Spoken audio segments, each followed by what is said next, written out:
Oi gente, a paz do Senhor, aqui estou eu de novo.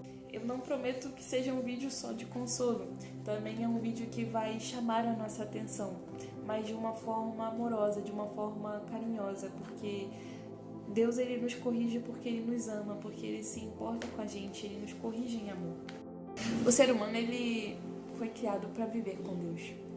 Deus ele nos criou com esse propósito, com o propósito da comunhão. Deus ele nos criou para que nós tivéssemos Ele como o primeiro lugar na nossa vida. Ele não nos criou para que nós vivêssemos como nós às vezes nos acostumamos a viver nessa terra. Quer viver para as nossas coisas, para as nossas vontades, para os nossos sonhos. A gente começa a fazer as nossas coisas e a gente não pergunta para Deus. A gente começa a tomar atitudes, a gente não se importa se aquilo é ou não correto ou se aquilo está ou não de acordo com a palavra do Senhor. E a gente começa a achar que a gente é dono, que a gente tem controle da nossa própria vida. E a gente coloca Deus como se fosse realmente um personagem secundário que está ali para realizar todos os nossos sonhos, nossos desejos, para nos livrar em tempos difíceis, sendo que Deus nunca planejou isso pra gente. Deus ele planejou uma comunhão verdadeira conosco, de um verdadeiro pai para com seus filhos. Porque o nosso coração nasceu para estar em Deus. O nosso coração nasceu para viver em Deus. A nossa vida foi feita para glorificar o Senhor. Nós fomos feitos para amar o nosso Criador, aquele que nos gerou, aquele que nos formou. Então, se a gente tenta encontrar isso em outros lugares, achando que a gente vai conseguir ter alguma coisa, a gente vai falhar. E o que eu quero te chamar a atenção no dia de hoje?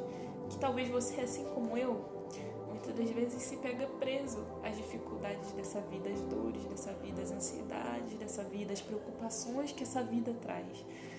E você perde os seus dias, você passa o dia inteiro pensando naquilo, você passa a noite sem dormir, preocupado com amanhã, e você se esquece do seu Criador, e você se esquece daquilo que realmente importa.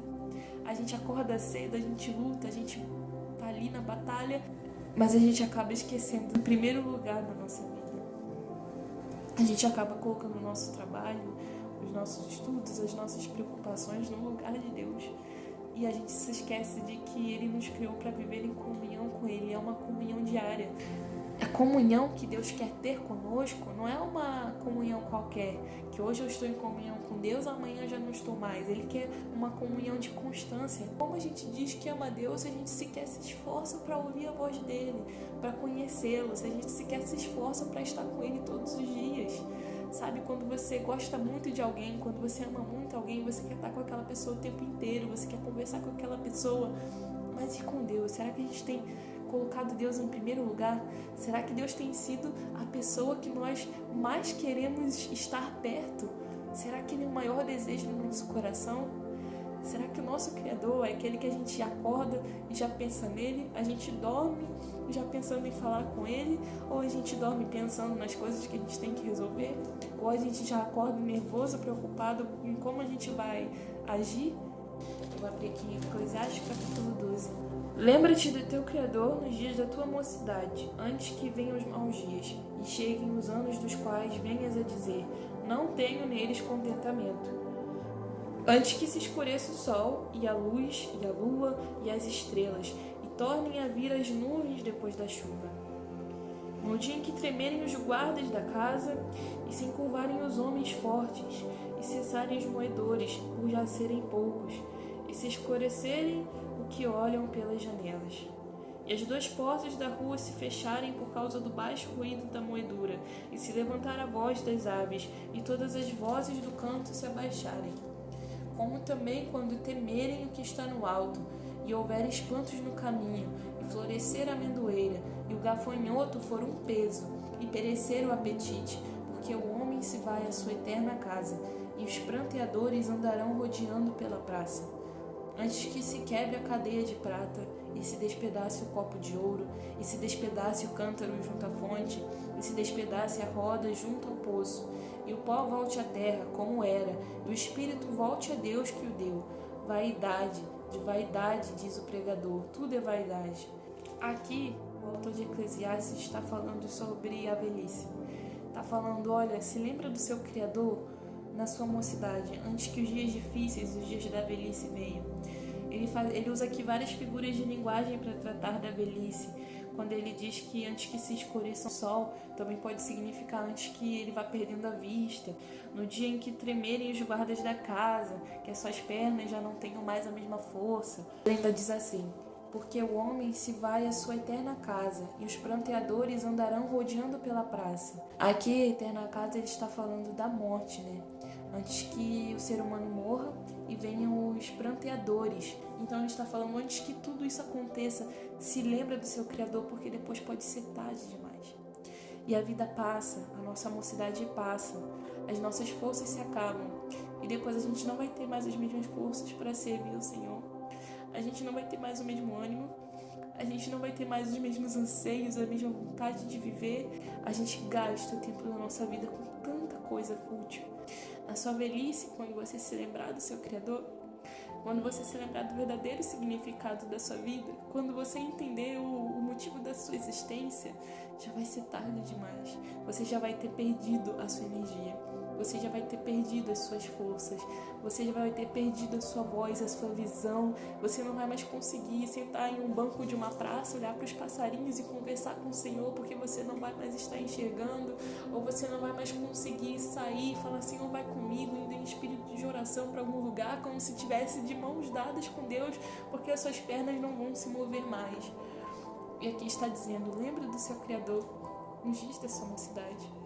Aproveita os teus dias do lado do teu Deus. Aproveita os teus dias para viver lado a lado com Ele. O amor é uma decisão. Todos os dias você decide amar. Não, hoje eu vou acordar, vou falar com meu Deus, vou conversar com Ele, vou perguntar o que Ele quer que eu faça hoje, o que Ele quer para minha vida, e vou ficar em espírito de oração, vou ficar pertinho dEle. A gente precisa ter essa intenção. A nossa vida precisa ser dirigida com intencionalidade. Nós precisamos ser intencionais ao viver ao lado do Senhor. Se a gente realmente ama o nosso Deus, se a gente realmente ama aquele que nos salvou, a gente vai ter prazer em viver ao lado dele. A gente vai buscá-lo. Então, busque o Senhor enquanto você pode encontrar. Busque o Senhor enquanto você ainda tem vida, porque pode ser que haja um momento que você não tenha mais ela, que venham os pranteadores e no túmulo você não vai poder mais se arrepender, no túmulo você não vai mais poder orar ao Senhor, pedir misericórdia e falar, Senhor, me desculpa por não ter te buscado, por não ter estado na tua presença, por ter desperdiçado a minha vida com coisas fúteis, com as preocupações desse mundo. E a paz que a gente tanto pede, a paz que a gente tanto quer, que a gente tanto espera, para sarar toda a nossa preocupação, a nossa ansiedade, a gente só encontra os pés dele. A gente só encontra vivendo ao lado dele. Porque quando a gente vive com Deus, a gente entende que as coisas desse mundo não são tão importantes quanto parecem. Que os nossos problemas não são tão grandes quanto a gente enxerga. Porque a gente já está diante do nosso maior tesouro. A gente já está diante do maior significado da nossa vida. Então, as outras coisas, elas já não nos assustam mais. E Deus nos entrega essa paz, essa tranquilidade de que um dia tudo isso vai acabar e eu vou estar de mãos dadas com o meu Senhor. Eu vou abraçar o meu Deus, eu vou poder dizer face a face o quanto eu o amo. E todas essas coisas, todas essas dores, todas essas lágrimas vão passar. Então, essa é a minha palavra para você hoje. Que você possa encontrar a sua paz e o seu descanso no seu Deus, buscando Ele enquanto você ainda pode encontrar, vivendo ao lado dEle, porque só assim você vai viver bem, só assim você vai ter alegria, você vai encontrar o verdadeiro propósito dessa vida. As dificuldades vão continuar vindo, mas você vai ter no seu coração a paz do Espírito Santo que excede todo entendimento. E é isso. Obrigada pela sua atenção até aqui. Espero que você receba essa mensagem com muito carinho e eu te vejo até o próximo vídeo, tá bom?